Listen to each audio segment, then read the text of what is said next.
coming in. Well, I was 14 going on 15 when it was all happening, and I was taken to a flat and drugged and raped over 4 days. Another male, he held a razor blade to my throat to force me to do as he wanted me to do. Groomed, drugged and raped by older men in Rochdale.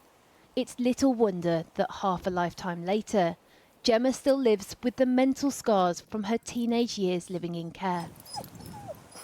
I've got PTSD, I've got emotionally unstable personality disorder, anxiety, depression. I'm on medication, I need therapy. My children don't live with me due to my mental health, and my relationship's failed.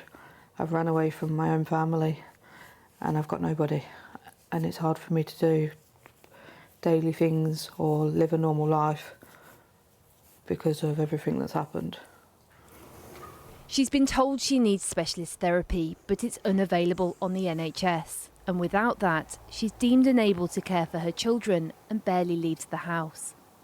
She can't afford it privately, and a 9-year wait for funds from the Criminal Injuries Compensation Authority ended in rejection.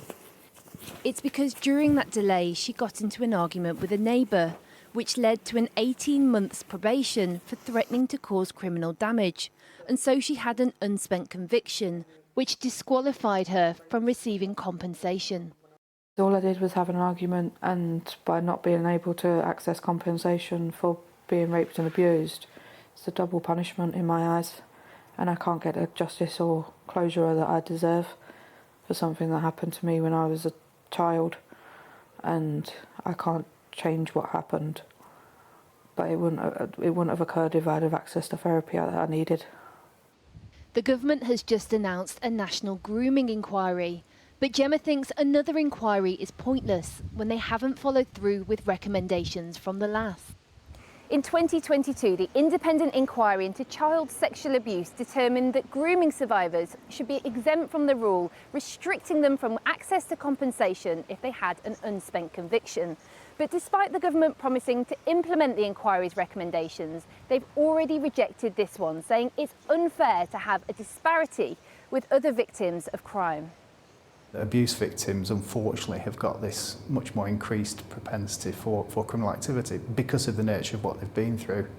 So it's not the same for all criminal victims, I'm afraid. Jonathan Bridge has been acting for victims of abuse, including Gemma, for 2 decades. It's a really big issue. We have a lot of clients who are refused compensation because of a very minor criminal conviction.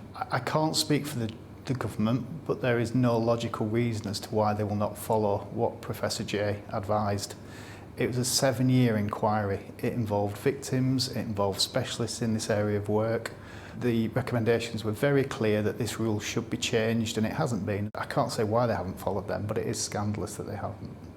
How does it make you feel when the government say, sorry, yes, what you went through was terrible, but because of this conviction, you can't access any money? To be honest, it's been going on for so long. I have wondered on numerous occasions what's the point in even being here. Am I ever going to get the help I need? How much would this compensation change things for you?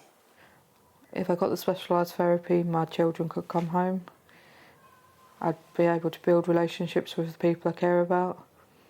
I'd be able to go shopping on my own whenever I wanted without my emotional support dog.